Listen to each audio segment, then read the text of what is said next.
Yo, Hi. let's see if anybody pops in here. I didn't tag anyone in the Instagram thing. I just put it out.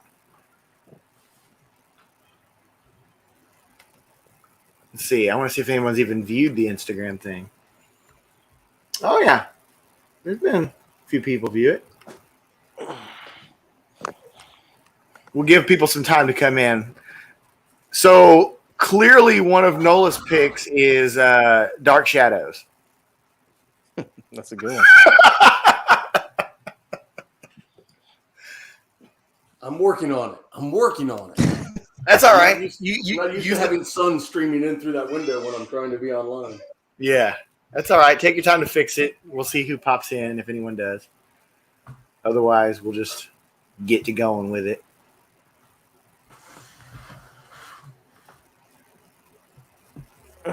Oh, there you go. That's much there better. he is.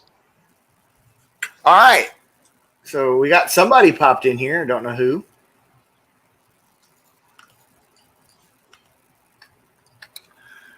Anyway, we'll go ahead and get this going for people who want to catch it on the rewind, I guess. We're going to do top 5 sitcoms of all time. I don't think any of the three of us are real big sitcom guys, but I think we kind of all agree that like the good ones are good. Hey, Sean Miller. What's up, Sean? Yeah. Good to see you, man. We haven't seen him in a long time.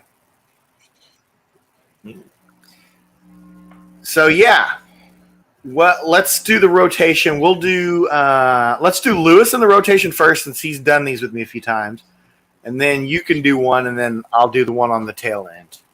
Okie doke. So sure, we are going to do our honorable mention first, because we always do an honorable mention that kind of goes a little bit outside of the parameters of our criteria for whatever reason. But go ahead and pop it up there, Lewis.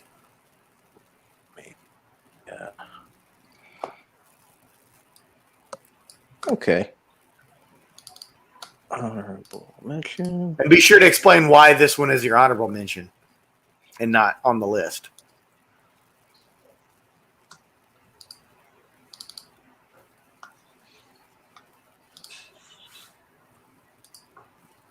There it is. It's I Love Lucy. Man, you went right to the heart with some sitcomness right there. Yeah, well, I mean, it would probably be on my top 5 if I was trying to be classy, but I just picked the top 5 that were most influential to me, which mostly are, from the stuff that was on TV when I was growing up. But I Love Lucy. It's, it's like the first sitcom, and I used to watch it on Nick and Night, and it's got iconicness. That's just basically part of TV culture at this point. So, I can't say I necessarily ever like personally identified with everyone on it, and that's why for me it's not in my list. But yeah, I mean, but it's a classic nonetheless. Got the theme song stuck in your head right now if you're thinking about it. Yeah. It is a super, super classic. I'm really glad to see you coming out swinging with a good classic like that, actually. It's probably going to be the last one. Okay. All right. Well, that's a perfect reason to have it as an honorable mention then. Yes, sir. Because, I mean, the Nick at Night lineup was, was something we always used to watch. So. Same. I agree, actually. So it's funny that you described it this way, because there were a bunch that I was going to talk about, and I was like, these are just because they're really good, but not because they're necessarily my favorites. Sure. Right. It's like I recognize why these are good and all this, but truth of the matter is they probably weren't quite as impactful for me. So I get it. Yes, sir. That was my line of reasoning here, but I wanted to make sure I acknowledge this one because it is really good. But it's not my top 5 are all just basically what I mostly irreverent stuff that I grew up watching. So those are all valid reasons to have them, and valid reason to have this as an honorable. And Rolling Stone only had it at number 4, which I was kind of surprised about. I would put it in top 3 if I were them. You know what I mean? Like, Yeah, you're just I was talking about the best ones. Yeah. It still made their Rushmore, but I was like, I thought that would be in top. Yeah, we're talking because they're doing it in terms of overall best ones. We're just talking about our favorites. So yes, sir. All right. Well, Nola, what you got for your honorable? All right. I've never shared screen, so hopefully I can figure this out. It's yeah. There's the little plus button, and then you click the tab that you want to share.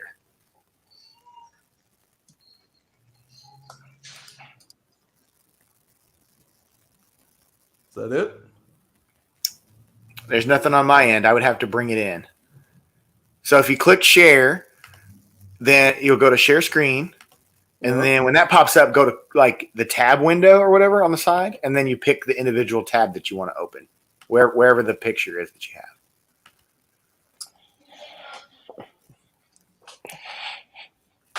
All right. This is as good as time as any for you to learn it. So I think that's right. I can put on my IT hat and help along at any time. There's nothing on my end being shared. All right, hold on. Window, share.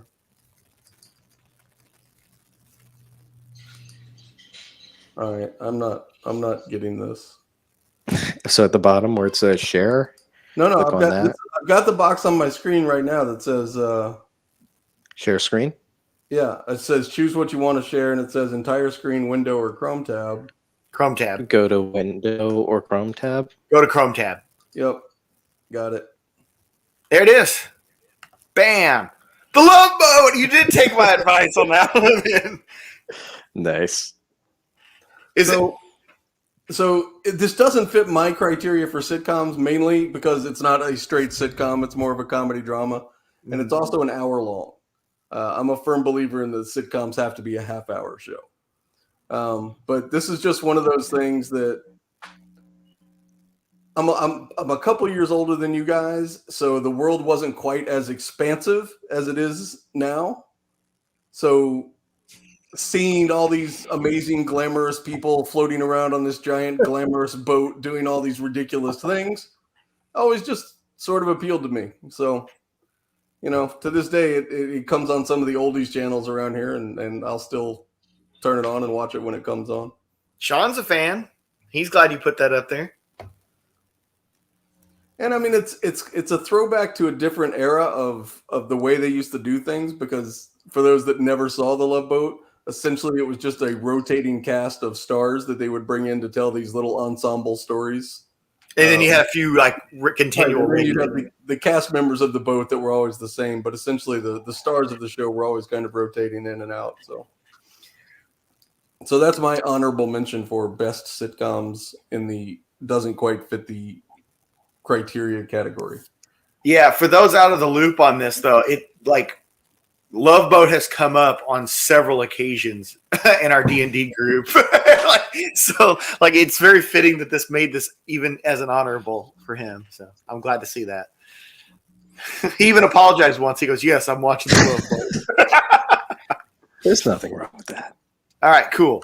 So, and then my honorable mention. And you learned something. You learned how to do a share screen. You never know when that might come in handy again. All right. My honorable mention. Clarissa explains it all. Okay. Oh, because you specifically said Clarissa didn't fit, and now I understand why. Because it would fall more in the category of a kid com, and I don't believe there was a live audience. Not saying that there has to be a live audience for sitcoms, but I don't believe there was always a live audience. I think there was on occasion. But there's a lot of stuff they did that couldn't have had a live audience. For those who don't know this show, it is like a very early 90s grunge rock teen show, like kind of thing like that. I mean, she literally went to a Pearl Jam concert in the show. So there was that kind of, appeal to it. Cool fact I know about the show. I know two cool facts about the show. One is when she would draw on the screen, She did it at the intro, but she would also do it during the show sometime. That was the most expensive special effects ever used in television at the time. Ever. So that's kind of a neat fact. The other fact is that the lead writer of this show is actually the chick that wrote The Hunger Games. Really? Yeah. The book? Mm-hmm. And she actually helped produce the movies too, by the way. But Suzanne Collins? Yeah, Suzanne Collins. That's right. Yep. So what I think is great about this show is a kid-com, yes, but it actually really did teach good values. Like if you look back at the show, if you go back and watch it now, it's actually something really good to put the appropriate age in front of. Like it, I think Lewis, you like the show also. So yeah, I probably would have picked it had it not been specifically said, "Do not pick Clarissa. That's a kid's show." So yeah, I'm glad you got it on there, man. Yeah, it rides the line. That's why I had to make it my honorable. I understand. In comparison to more modern kid coms, like even though this one's older now, like Wizards of Waverly Place. Nothing against that actress. I think she's a perfectly fine person, everything. But I feel like that show kind of sends the wrong message to the demographic they're going for, because like it's all about this girl like bossing her family around and like treating them like crap. Like if you watch it, it's like I would, if I was a parent at the time that show was coming out, there's no way I would let a kid under 12 watch that. But like this is the opposite, where it's like kids that watch this actually got something out of it. I think because it connected with them and it was very realistic. Well, besides when they did zany stuff, but you know what I mean. So I had heard rumors, I don't know if any of them are true, that she was going to do a modern one, like where she just like Clarissa explains it all, but like now. That would be very cool. If they at least did like a Netflix revival miniseries, that would be worth it. I'd be all in on that. So cool. All right. So now we're gonna get to the real nitty gritty. All right. See, I can't even discuss that one because I literally have never seen it. It's worth. I'll tell you this. It is worth you spending 20 minutes to watch a random episode on YouTube just to understand what it is, because it's got a really nice vibe to it. Like it's a very good show. Oh, this is Lewis's number 5? This is my number 5. Dinosaurs. Hell yeah, dude. It was, it was like, it had all the realness of a real sitcom, but through the eyes of dinosaurs. And, if Roseanne was too real for you or something, you could just put them in the body of a bunch of different lizards and, live out that world. And they had a good song at the beginning. I do love the baby. And, yeah. And I've still got a thing for dinosaurs and anamorphized creatures of any kind. The level of puppetry that went into the show was outstanding. Yeah, I mean, I don't like CGI effects. I appreciate them and they're awesome, but like, I feel like everything now, they just kill you with it and it doesn't do anything for me. It's, it's just an over salted meal. So when you've got what they were doing here, where you've got, puppets and costumes and stuff like that, that adds a level to it. And campiness, I enjoy all that sort of stuff. Do you want to tell them about the last episode? How it ends? Do you remember? It ends with the world ending, right? They all go. I can only hope it ends with mass extinction. It does, actually. Because that's perfect. Did you ever watch this show, Chance? Nope. You're aware of it, though. Yep. Yeah. I didn't watch it to the level Lewis was talking. It would never. There's no way this show could ever make it even in my top 20 because I didn't see enough of it. But it is a good show. Like I know the baby had some catchphrase. That's all I know. Not the mama. Oh, is that what it was? Yeah. Okay. Oh, that's great, man. My mom had a hand puppet of I think it was the baby that she had on her gear shifter in her pickup truck. It was a 5-speed. That's pretty cool. Yeah. All righty. Well, that is a good one because that's nothing like what any of us have on our list, I'm sure. Well, I don't know. Maybe he has something like that. I don't. All right. Nola, let's get to your number 5. Holy crap. Faulty Towers. This is great. So, for those that aren't familiar, this is kind of a while Monty Python was going in, John Cleese was also doing Faulty Towers, and he played the owner-operator of a small sort of bed and breakfast hotel. And if you like British comedy, if that's your thing, this is where I figured out that I do. Very dry, very sarcastic, it hits all the buttons for me.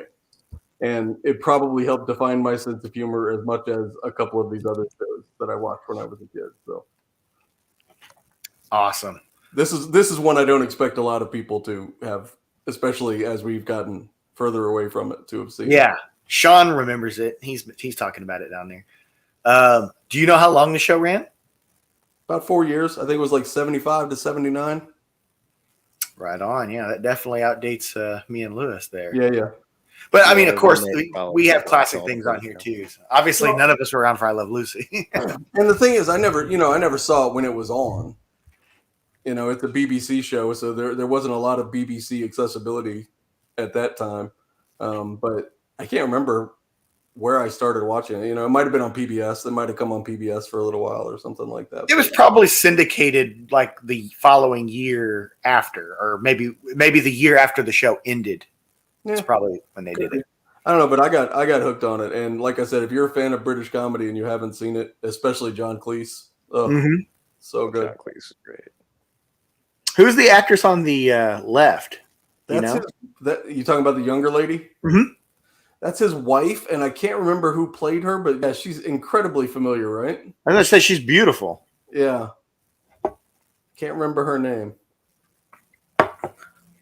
Well, that is definitely unique. I think everything we've had so far has been pretty unique. So we'll get to my number 5 here. I'm curious to see if any of ours overlap at all. See, me and Lewis, this is like the 3rd or 4th video we've done like this, and it is cool when we have some overlap because we usually do have a little bit. Yeah, usually towards the top. All righty. King of Queens. Really? That's my number 5. I have fond memories of watching this with my mom when it was new every Monday before wrestling.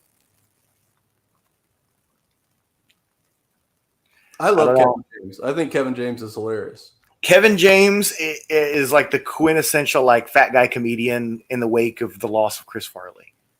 Well, and he's bucked the trend. Normally the world's funniest fat white guy dies. I know, right? You John. Good for Kevin James for getting past that. Yeah. The John Candy curse. It's because he's secretly in decent shape. Like he does MMA and stuff. Yeah. Yeah. Sean mentioned, Jerry Stiller being on here, and then of course Leah. It was a stellar trio cast there. Yeah, I don't think this show outlived its welcome either. I don't think any of them on my list, and probably none of the ones on your list either, fell into that. Everybody talks about with sitcoms, they talk about the jump the shark thing, where it's like Happy Days went so far that they had absolutely. Now there is one on this list that got to the point of jumping the shark, but it needed to get to that. But that you actually use the show where the term "jumping the shark" comes from to define jumping the shark. My number 1, Happy Days. No, but this show for those who don't know, that's because Fonzie literally jumped a shark, and they said, "Okay, this show's over. There's no ideas left possible." Yeah, yep, that's what happened. So CBS did. It wasn't a remake, but it was pretty much exactly the same show of this a couple years ago, right? It was some other Kevin James show. It was the exact same setup, and he had a different wife for the first season, and then he killed her off after the first season and brought Leah Remini in. Did you really? What? Yeah. No way, man. I don't remember the name of the show, but yeah. All right, I'll look that up. Anyway, stellar cast, stellar writing. The idea of a show based on a UPS man is awesome. So. All right, well, that's our top 5s. So we are back to Lewis. That is about as random a threesome as you will find right there.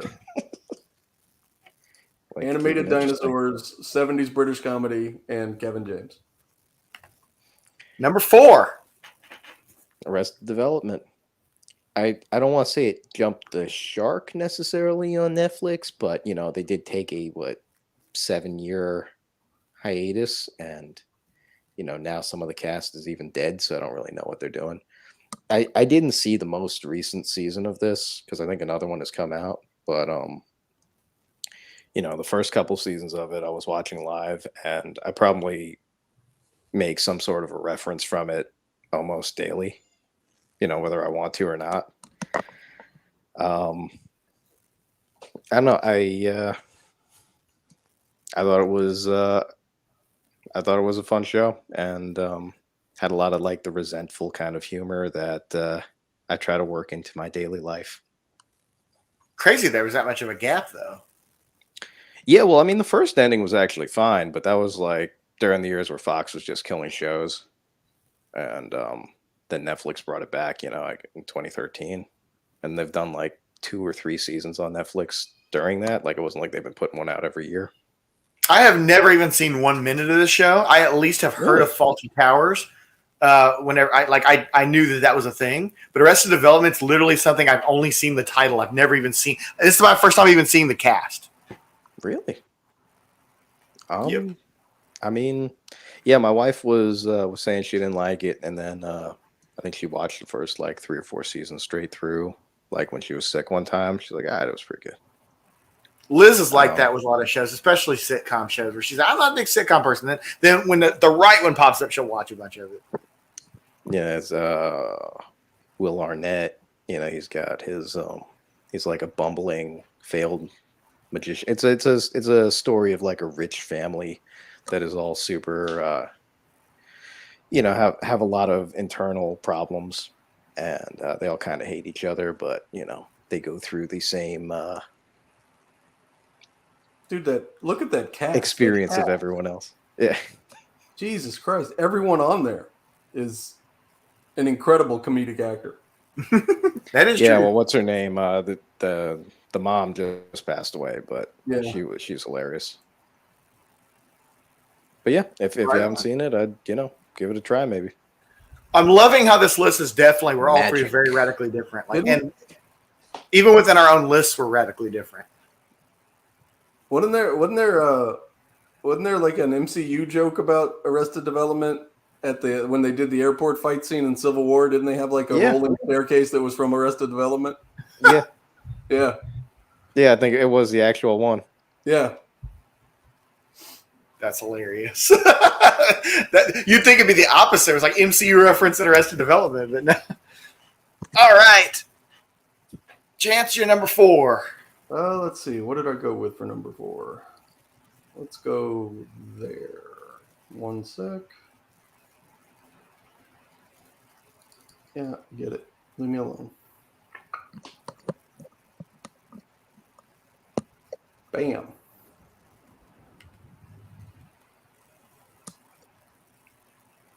Is it up? Yep. Yes, sir. You're live. So, for all the Friends episodes and for all the weird ensemble buddy comedies that sprang forth from that, this was by far my favorite. The chemistry between these guys is hilarious. It is one of the most well-written comedies I've ever seen.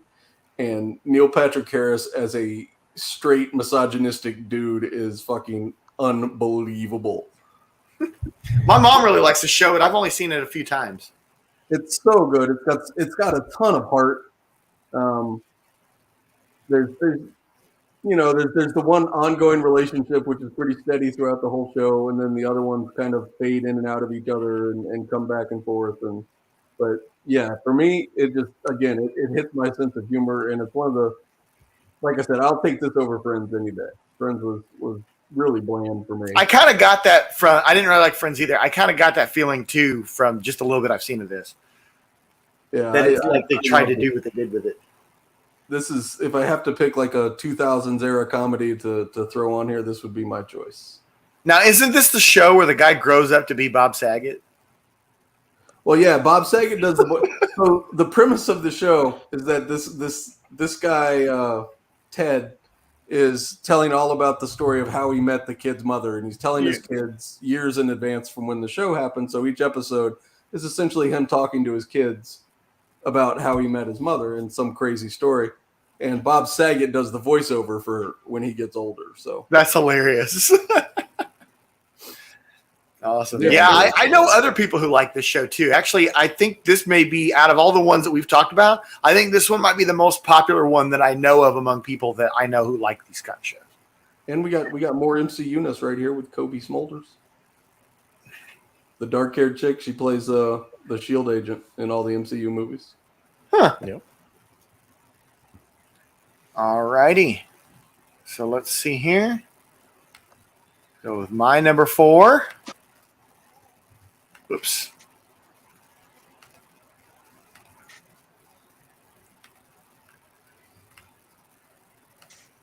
All in the Family. Classic.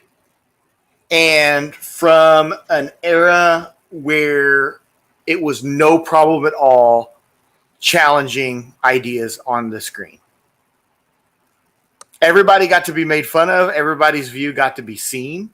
And they made a spectacle out of it. And the spinoffs that came from it did the same thing. You know, I would umbrella all the spinoffs that came off of this show too in this. So I don't know what your guys' history is with watching this show, but again, another show set in Queens. I'm familiar with it. I was never super into it or anything, so I can't give the best takes on it. But just because again, it's a part of American culture to know it. I know it a bit. Yeah. What about you, Chance? I like All in the Family. I was never as big a fan of it as a lot of people. There's no way it would ever get made today. Exactly. Like Which is sad because it was very much a open-ended from all sides. Like really it was. I mean, the subject matter that was talked about, there's no one that could watch a show and not connect in some way. Right. And he was an openly cantankerous, racist, homophobic. He was all the things that the modern world doesn't allow anymore.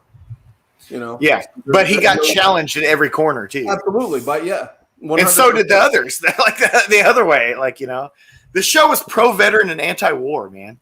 Yeah. You know what I mean? That's what's crazy about the show. No, it was a very thought-provoking show. Once you got, if you watch it with an older eye. Mm-hmm. Sure. So. All right. So we're gonna go to Lewis's number 3. Okay. This is not so much a thought-provoking show, but it is the U.S. Office. The U.S. version, not the British version, huh? Yeah, nah. You're the first person I've heard to say that. I love Ricky Gervais, but not because of The Office. I love him now. I actually didn't like the UK version. Yeah, the U.S. Office. It was, it's mostly lighthearted, but it's anyone who's had to suffer through working in an office. It has a lot of relatable moments, or not so relatable, but. I don't know. I'll probably watch this show through dozens and dozens of times. Dang. With my wife and stuff, and yeah, it's At some level, this was the logical continuation of Office Space. I've always heard that, but again, this is another show that I haven't even seen 5 minutes of. So the first season they went very much trying to mimic the UK feel, and it almost didn't make to a second season because of it. But then they recalibrated for American audiences, which is more of a sucker for rootable characters, as opposed to the kind of oh, I despise this person, so I'm going to keep coming back for more. But yeah, what can I say? I too am a sucker for rootable characters, I suppose. I said plenty of them. And this is another one. Look at the people in this show: Steve Carell, John Krasinski. What's his name that played Dwight? I mean, all of these guys. Rainn Wilson. Oh yeah, it's another one yeah, like the Arrested sure. Development where I know these people even though I haven't seen the show, and I do think they're all funny. Yeah, yeah, it's Yeah, they said Ed Helms before he was, before anyone knew who he was. I mean, yeah, it was. And of course, I identify with Dwight. I mean, right. I again, this was kind of post my TV sitcom watching days, but from what I've seen of it, when I watch it, it makes me laugh. It really makes me laugh. So. Yeah, I wouldn't put it in a like, oh, this is challenging cultural or anything. But if you like, sure. if There's you like nothing wrong with something like where it's those like, hey, theme releasing shows like that. yeah, and I find that I watch TV to be less provoked now, at least especially recently.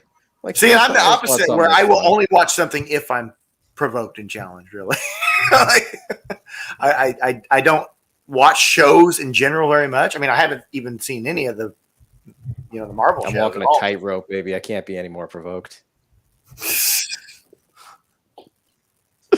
If I get one more ounce of provoke, I'm going over the fucking edge. One of those veins, just but yeah. So Badass. that's what I got. All right, let's see. Nola's number 3. All right, let's see.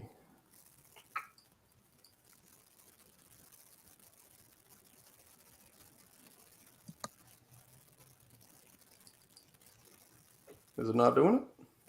Nope. Try this again. It does spaz out sometimes. There you go. Oh, you know what? I'm going to tell you right now. I half expected you to pick this one, and this is a good choice. Well, thanks. I feel validated now. Nice. I appreciate that. So it's funny, even at watching Lewis's list and your list, what I realized is that I love ensemble comedies. I don't like for there to be like a central character that the whole story kind of floats around all the time. And the first season of this was like that with Ted Danson and Shelley Long. And then as it progressed, Shelley Long kind of left and went to do the movie thing. And at that point, it really became just kind of all about all of these weird characters that show up in a bar. And how do you not love something with the theme song is sometimes you just want to go where everyone knows your name. It's that sort of feeling. And don't we all just want to have that place where we just walk in and everybody's like, oh, fuck, dude, that's so awesome. He's here. Yeah. And isn't that what the YouTube comic community is? Right? Right? All right. It's crazy. I literally did think that there was a chance you were going to put this on here just because of the era. And I haven't seen Cheers probably to the level that you have, but it is a good show. I like it. And I really like a lot of the cast. I'm not the biggest Ted Danson guy, but he works in this show for sure. So the other thing that's impressive about this is normally the death knell of a show is when it starts to lose characters. So this one lost Coach, who was the original bartender with Ted Danson, and then they hired Woody Harrelson and didn't miss a beat.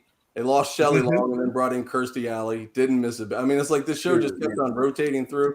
And then, again, it spawned off Frasier. It spawned off, this was late 80s, early 90s at its best, or mid 80s. Yes. So yeah, I really like Woody Harrelson a lot. I have not seen anything with him that I haven't enjoyed. Yeah. So, and Kirstie Alley, yeah, I like her too. It's this is a show you watch for the cast. The camera barely leaves the bar. Right. You know what I mean? So it's pretty cool how it does home in like that.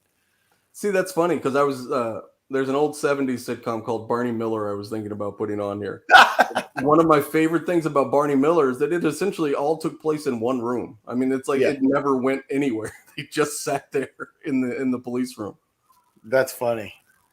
That's awesome. Excellent. Good choices, guys. Seriously, these are awesome. All right. By the way, I think this was Rolling Stone's number 1, by the way. I think it might have been. That's interesting too. All right. So my number 3, man, these top 3 were hard. This whole list was hard for me. Family Matters. Family Matters is a quintessential sitcom. And it went for 9 seasons. And it's the show that I was saying actually did jump the shark. But everything, the 8 seasons leading up to it, led for it to do that. It needed to do that. And it's good that it, and me and Lewis were talking about this last week about how it's a good thing there wasn't a 10th season. But like Lewis said, it'd be great if they did one now. Like if they just said, you know, here's what everybody's up to. Like that would be fine. But like not like as soon as season 9 ended. Like so. I know a little bit about Lewis's relationship with the show, but I don't know about you. Did you ever watch this, Chance? Not too much. I was of an age where I was doing other things on Friday nights at that point. Because this was part of that whole TGIF lineup, wasn't it? Yes, it was. Yeah. It was the flagship of that. No, is it Family Guy that has like Reginald Bill Johnson High School or something? And that's the guy who played the dad? Yes. Yep. Yeah. So what makes this show great to me is it never lost the core thing of what they were trying to get at, even though they changed direction halfway through season 1. Because Urkel was such a popular character that he was never meant to be more than a one-off. And then they decided to bring him back for 4 more guest appearances to finish out the season. I believe it was 4. And that changed the course of everything, but it still kept the core of what they were trying to do. It was about the family going through family stuff. They just happened to have a huge influence on a crazy neighbor there, you know, or from a crazy neighbor. I didn't know Urkel was supposed to be a one-off. He was supposed to be that's what I was saying. He was supposed to be a one-off, and then they brought him back for 4 more guest appearances because of the response. And then they changed the entire course after season 1. But the core of what they were trying to get at still stayed there. It still was about, you know, the family and the dad trying to teach his son to do right, you know, and all this kind of stuff. And it was really good. The messaging there was very good. And Urkel's iconic. I mean, if I were to be asked television, you know, cult icons, I would think like Lucille Ball and Urkel. Like, you know what I mean? For that type of TV. And as far as the jumping the shark thing goes, if you guys don't know, in the last episode, Urkel literally gets launched into space and fixes a freaking shuttle. like that's how far they went. And like he cloned himself and stuff. Like it's crazy, yeah. So and again, and as you'll find out with at least one more entry on this list, I really gravitate towards shows that have some kind of sci-fi or fantastical element to them, even though that they're set in like a grounded thing. Like this is real life. This is a real family. There were things like, you know, messing with time and all kind of things like that on the show because of Urkel being a scientist guy and everything. And the other point to that would be like the horror factor. There's episodes of the show that are scary as shit, believe it or not. If you don't believe me, go look up the puppet episodes. So, Lewis, you got any last comments on that? Because you and I talked about it quite a bit the other day. Right? Yeah, no, I think you covered everything. I mean, Family Matters was always good, but I couldn't honestly say it was in my top 5. But I'm, you know, again, I'm glad you put it in there, and it's definitely as iconic a show as you get. Yeah, you can say quintessential family show. All right, we're getting in the top 2 now. It is a continuation of Die Hard, right? He got that job because of that, actually, because they said we wanted a dad cop, you know. So. All right, let's get Lewis's number 2. Ooh, I didn't expect this one, and this is a good show. Yeah, and honestly, I mean, this could easily have been my number 1 too. So, out in the middle. You know, I grew up with this. I was right in the age range for it. You know, for Malcolm and everything, and yeah, it went through all the absurdities of growing up in a family, all the contentiousness, but to a hyperbolic level. And I thought all the episodes were really well written and directed, and yeah, it resonated with me even now. I mean, we watched it maybe a year or two ago through, and it was still good. And that's kind of that's the litmus test of, like, if you can go back and watch a show and it still like Exactly. resonates. It's not like, oh wow, this whole There's thing could nothing be on my undone with a list that I cell don't feel phone. that way about. Yeah. Yeah. That's good criteria. Like, I tried to go back and watch, some of the cartoons like that I grew up with. I'm like, I'm gonna let memory cloud my judgment on how good this was. Yeah. But this show was still great, and I was cracking up all the way through it. So I haven't seen a ton of this show, but I've seen a pretty significant amount of it to know the feel of the show. So yeah, it is a very good show. I don't know what the hell happened to everyone in it other than Breaking Bad there, but hopefully if they made enough money, they go off and do whatever they want.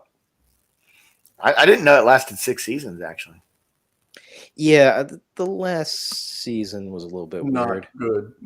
Yeah, but Well, you've seen it quite a bit too. Ended it on a good. I love Malcolm in the Middle. I thought for some reason, I don't know if it was like on at a point during the day when I could watch reruns of it or something, but it was a show that was on during the day, if I remember. Fox, yeah, it wasn't a nighttime show, right? No, it was nighttime. No, it was a nighttime show, but I think at some point in my life it was on reruns at a point when I would like be getting ready for works or something. So I watched a lot of it. It's a really good show, and it's one of the few shows that really develops a family as they go through the years. Like, the kids actually grow up, they change grades, the relationships all change. Malcolm goes from being this kind of, smart ass genius kid to being this really aggravating, annoying teenager with all the typical teenage problems. And I can't remember who made this show, but I saw something about it. It was also like most sitcoms were shot like single cam or multicam in front of a studio audience, and so that it was just easier and quicker to film. This was actually shot more like a movie. Everything in it is far more cinematic, and it follows the action. And I was gonna say, before you said that, I was thinking there's no way this show didn't have an influence on shows like what's it called? Oh God, I can't even think what it's called. The show with Ed O'Neill a few years ago. I don't know if it's still going. Oh, Modern Family? Yeah, Modern Family. I feel like this was a precursor to that as far as filming goes. Yeah, probably. Yeah, and like you were saying, most of the shows, this one really did grow up with the kids. Like, there was actually a time jump, kind of, because the first couple seasons, I guess they shot straight through, and then when they came back, it had been like, 2 years, so the kids were like way older. Especially like the youngest kid was like a little kid in the first season. Then all of a sudden, it's like, oh, he's like 7 or something. He's like kind of a person now. So, I mean, they really did like grow up on it, even though it only went 6 seasons. So that, and it wasn't like they're just the same character in every episode. Like, they went through, like, I think every character, they're still the same person at the end of it, but they all went through a significant, development. So. Cool. Good deal. All righty. What you got for your number 2? All right, let's see.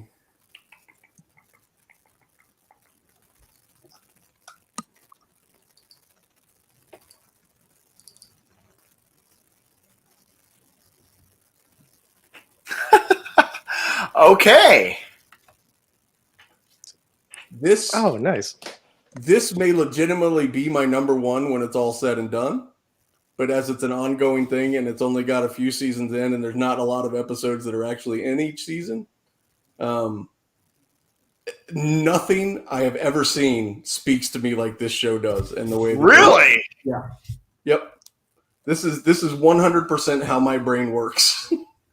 And I watch this. I watch every episode of it, and that's very few and far between for me nowadays. I know a couple people like it, but again, this is one I've never seen anything of. This is as this is as irreverent a show about everything as especially making fun of all the things that so many people in our little community hold dear. It rips so much of pop culture apart in TV and comic books and movies and all that. And yeah, it's absolutely spectacular. I had no idea what it was. I stumbled across it on some streaming service one day, and the next thing I know, I'd watched like 4 seasons of it. And Sean, I'll allow it because it had so much of an influence on him. why can't you call it a sitcom? Because it's animated? I didn't. Animated there are sitcoms, animated sitcoms, but I would put. Yeah. I feel like animated sitcoms needs its own list. Because I could have populated this whole list with animated sitcoms, probably. Exactly. We should do one with that and then not let Rick and Morty be one of them. Well, that's fair. Because the reason why is because it's so good and so influential to you that it matters to go on this list. Well, Sean, I absolutely consider South Park as that's what I'm saying. I could make a whole list of animated sitcoms. Situational comedy is all it is. But we were just trying to keep it kind of down to like the 30-minute, that sort of thing. But I'll allow it. I don't know if Beavis and Butthead would be, maybe. Come on. Look, in all honesty, probably the most influential sitcom of all time is The Simpsons. Yeah. It is. I mean, it's been going on for it's covered 3 generations of humanity at this point, at least. And honestly, it's still topical and it's still hilarious. Yeah.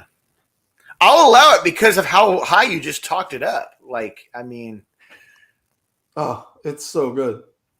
And it's if so the DM allows it, let's roll with it. And I'm not a big modern TV guy, but I guess Community is something that a lot of people are real big fans of nowadays, the show Community. And I guess this is one of the guys that also did Community. Huh. So, but just absolutely great. Danny, see, I have 2 or 3 people that have pushed me toward watching it, and adding you to the list doesn't help. So, I'll have to watch it. There's only 2 seasons, right? No, there's like 5 now. I think it's on season 5 right now. You had no clue. They took a long time between the 2nd and 3rd season, like years. I've seen like 2 or 3 20-second clips of this, which were funny, by the way. But it's so good. All righty, my number 2, and I think they're doing a Pickle Rick spinoff, by the way. Spinoff. All right, you guys ready for this one?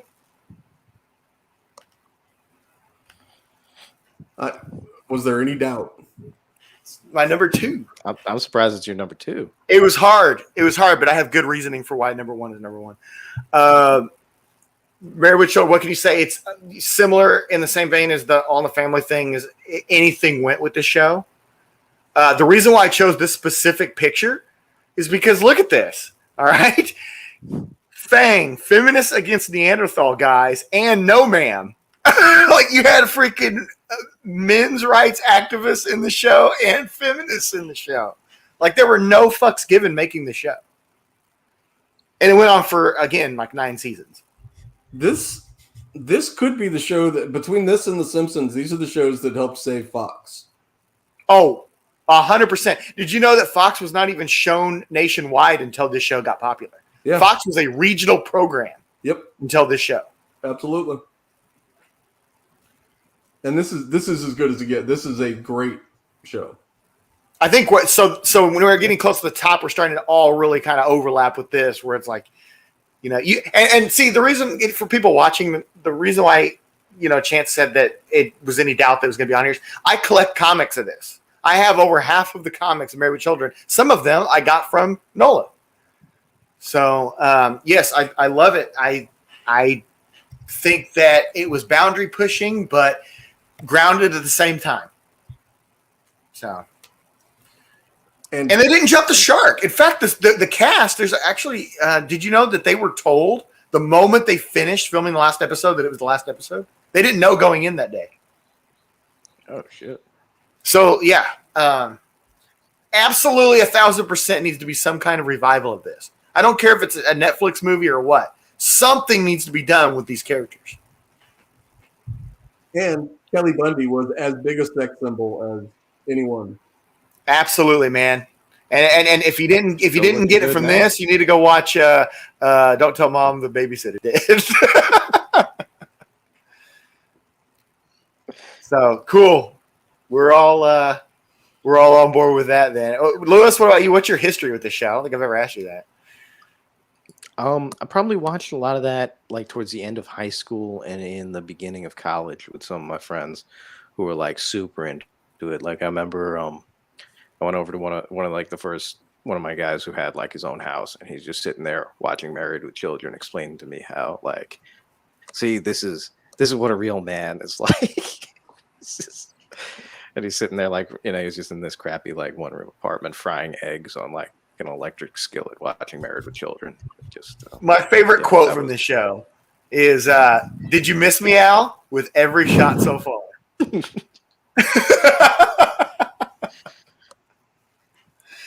Awesome. All right, we're on our number ones now. Got to get Lewis's. So far, zero overlap, by the way. No. I thought this might have been. I know what this show is, but if there's any show that he's put on this list, this is the one that I probably watch because of how much he's propped it up. He's propped this show up the same way he just propped up Rick and Morty. Always Sunny in Philadelphia. This almost made my list.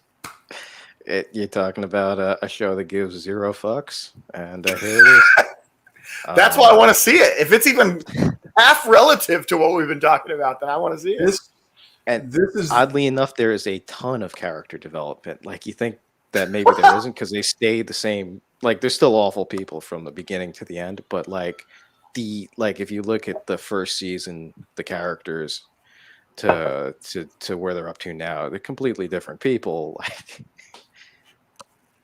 even the first episode is like relatively completely tame compared to anything they've done after, and it's like it explores racism and families. I mean, it goes all the way in from the jump.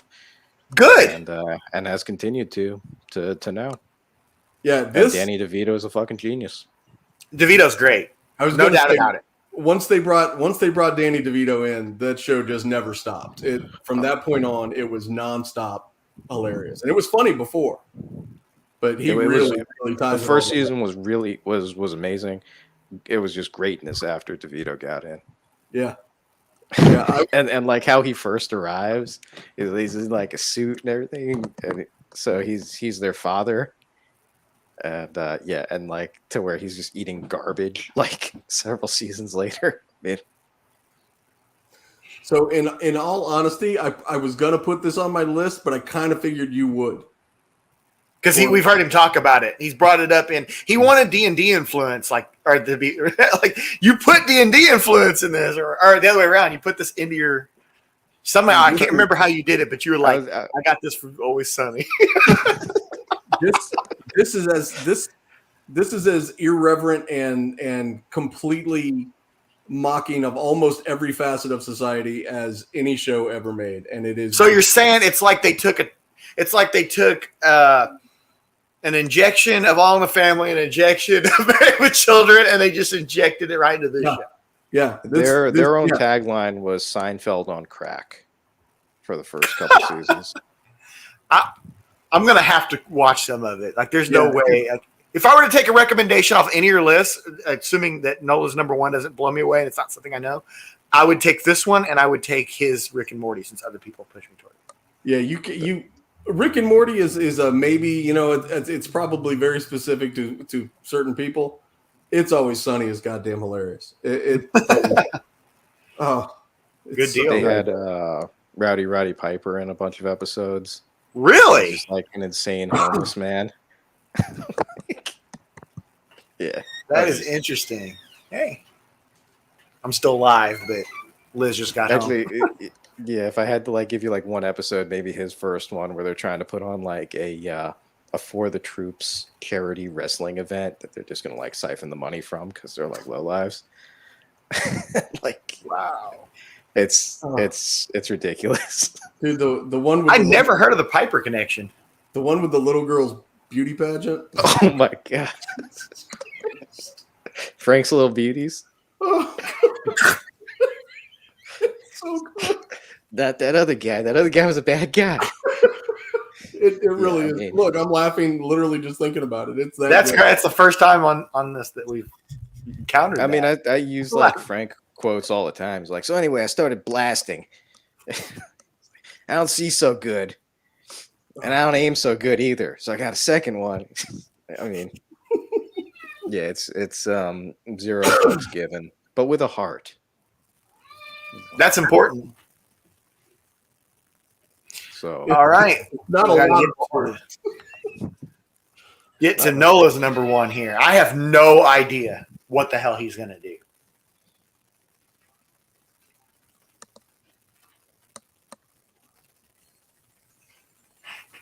This is surprising, but understandable.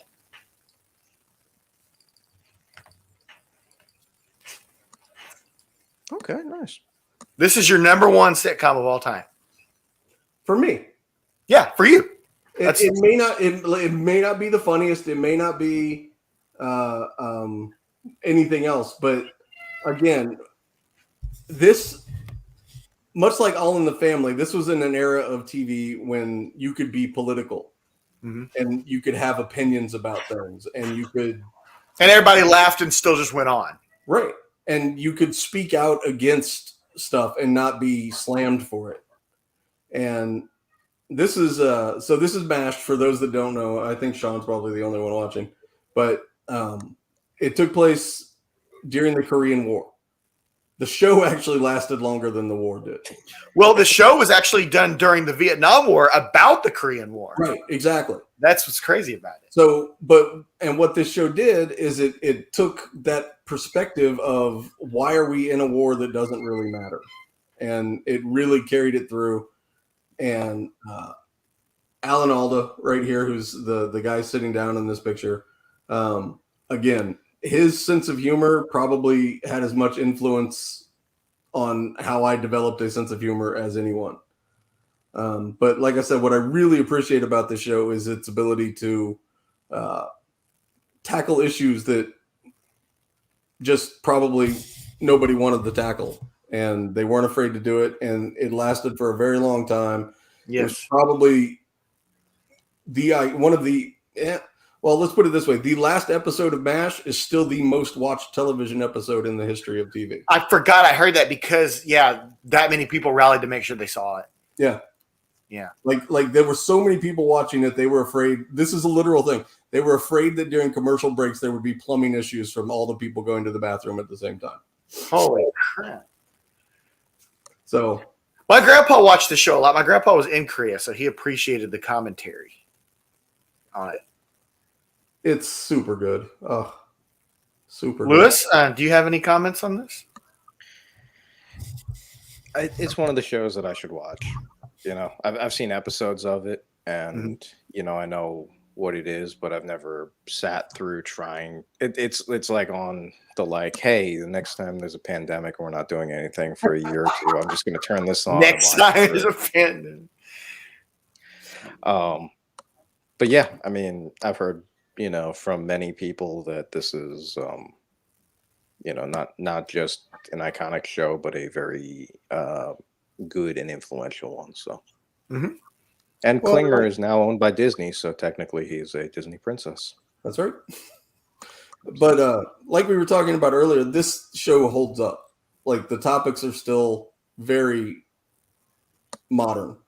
You know, there's the opinions on war and that sort of thing have never really changed, and there are those that are blindly for it, blindly against it, and a bunch of people in the middle. And this show really, really hits all of that.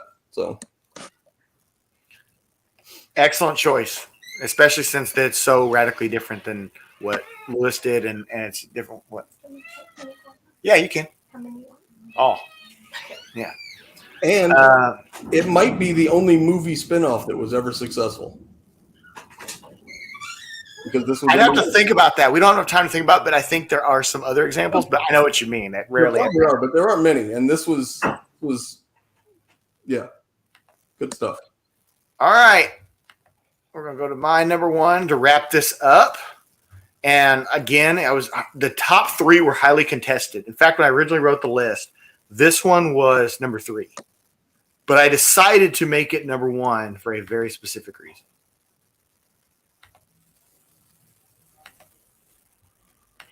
Bewitched. Nice. So, again, like I said with Family Matters, I like shows that have a realistic setting, but will have something fantastical about them. Whether it's sci-fi or, fantasy or whatever, right? This show, quintessential of that. The reason why this one makes it to number 1 and not number 3 is because there's an entire umbrella of shows that were made possible because of this. I Dream of Jeannie, obviously. That's a huge one. That one can't go on the list just because this one beats it in longevity. Things like The Addams Family and Munsters and, just these random shows like that had like this like influence, all the way up to things like Family Matters. Family Matters probably wouldn't have been able to get away with, if there had never been a show before that dealt with like sci-fi type elements, they probably wouldn't have even tried it if there wasn't a show like this before it. So there's also a very dark element of this show that is easily overlooked that I like about it. Think about it. Okay, Darren works in advertising, right? And he's married to a witch, and she does things with witchcraft to like make him sell products better. This show came out in the first wave of the Satanic Panic. All right. Like, you know what I mean? Like, it's amazing that this actually went on primetime TV. I'm surprised. I mean, there were people that bitched about it, but I'm surprised there wasn't more bitching about it than there was. So, hey, SDG. What's up, Southern? Yeah, what's happening, man? So, I don't know what your guys' history is with this show, but I'll let you guys say a few things. I when this hadn't come up already, I was wondering where it was at. Because I know you've talked about we were talking about it before. Yeah, solid pick, bro. I like Bewitched. It was never anything that grabbed me like it grabbed you, but it's a good. I remember watching it. Yeah, exactly. It's as a show on its own, it is just a genuinely good show. But the reason why I make it number 1 is because the umbrella that has come off of it. That have just seeped into other things. I feel like a lot of things that have gotten away with on TV over the decades kind of started with a show like this. That's just my take on it. Do not watch the horrible movie of this. If you've seen it, it's fucking way worse than you could ever imagine. It was Nicole Kidman, right? Yeah, which I like. I like Nicole Kidman just fine. In fact, I thought she was cast right. But the thing is, she wasn't cast to be Samantha. She was cast to be a witch who decided to be in a movie remake of Bewitched and play Samantha. They didn't do a Bewitched movie. They made a movie about people wanting to remake the show. Fucking terrible. I already don't like Will Ferrell, and that movie just cemented why I don't like him. So, I used to not be able to stand Will Ferrell, and I realized when I'd lost enough brain cells, like just working, when I was like watching Step Brothers and just like crying to myself, it was so funny. I can't even handle, unless he's all right in somebody else's movie. Like, he's good in Night of the Roxbury, which he's more of a main character in that. And Zoolander, Jay and Silent Bob. Like, you put him with the right people, he's good. But put him as the center person, I just can't handle it. I can't even watch 5 minutes of it. So, but yeah, so that's my take of the Bewitched thing, is that I think that it just influenced TV in ways that most people didn't notice. So what are a couple shows that almost made your list? Go ahead, Lewis. You first. Curb Your Enthusiasm. It's an hour-long show. That 70s show. I was going to say Happy Days, but then I didn't feel authentic about it. But, I liked Mork and Mindy because it brought Robin Williams into... Robin Williams is one of the best. Thing, and I was going to say it just because of that. Wow, that's funny. I didn't even think about Mork and Mindy.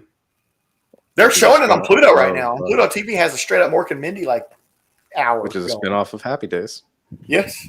Hey. I mean, let's see, things that I would have put on that I came close. I Obviously, I Dream of Jeannie was in the running up.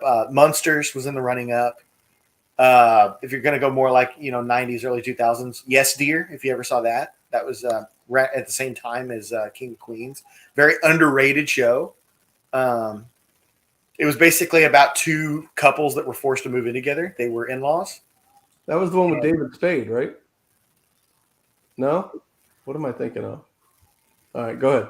Yeah, no. It had the one of the guys was the host of freaking Lewis would know it.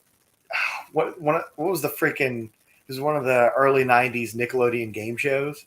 I can't think of which one it was. Figure It Out. The host of Figure It Out was on Yes Dear. So, Really? Yeah. Yeah, those would have been my picks. Things like that. Things that they were good, but they weren't quite as influential, at least to me, as the ones I made my list. So, what about you? Any others that you were going to put on there that you ended up not? Well, like I said, It's Always Sunny was my last cut, and it's just because it's not necessarily as impactful because it's fairly recent, but it is as funny a show as I've ever seen. It is ridiculous. And then there were a few from the late 70s, early 80s, like Barney Miller I mentioned earlier, Night Court. And it's very funny. Well, I didn't know this until I was doing this list. MASH, Barney Miller, and Night Court were all written by the same guy. Oh, wow. So I want to address something Sean's brought up a couple times. He brought up Big Bang Theory. I don't know about you guys, but I will not put that on there because that show was ruined for me a few years ago about something. It's a very sad show, actually. Have you seen the thing where, like, if you watch it without the laugh track, it's a very, very depressing, punishing show. Like, I cannot watch it because of the thing I saw about that. Like, everything is just mean-spirited, and I don't mean that in a good way. I mean, it is just all, like, belittling, and, like, you don't have a laugh track. It's like, man, you're just watching 10 seasons or however long it was of people getting freaking belittled. It's like, to me, that's just not psychologically good to watch. That's just me. If somebody else wanted it, that's fine. I've watched Big Bang Theory, and I can laugh at it, but I actually find it kind of patronizing and condescending towards a culture that doesn't deserve it. Yeah, exactly. Go watch the videos about, there's several people who've done this on YouTube over the years where they've made videos about what it's like to watch without the laugh track. And it's just, to me, it's just not psychologically good to watch that day in and day out like that. Like, it's brutal. I have not. I mean, I've seen a bunch of it, and what I've seen I thought was funny enough. I wouldn't put it anywhere near my top. That's how I would have felt if I hadn't have seen what I saw about it. Like, I thought it was funny enough, but not anywhere close to top 20 or anything like that. But yeah, well, but I can't watch it now because of knowing what I know. It's like you watch it and it's like, man, it's just like, it's very painful. It felt very, it's like very commercialized, you know. I kind of like they're literally making fun of people's, like, and I don't mean this in like just a off comment thing. They're making fun of like people's actual issues, like in a not. They try to make it lighthearted by putting a laugh track over it, but it's like, man, like I don't know how the PC crowd's not going after that show.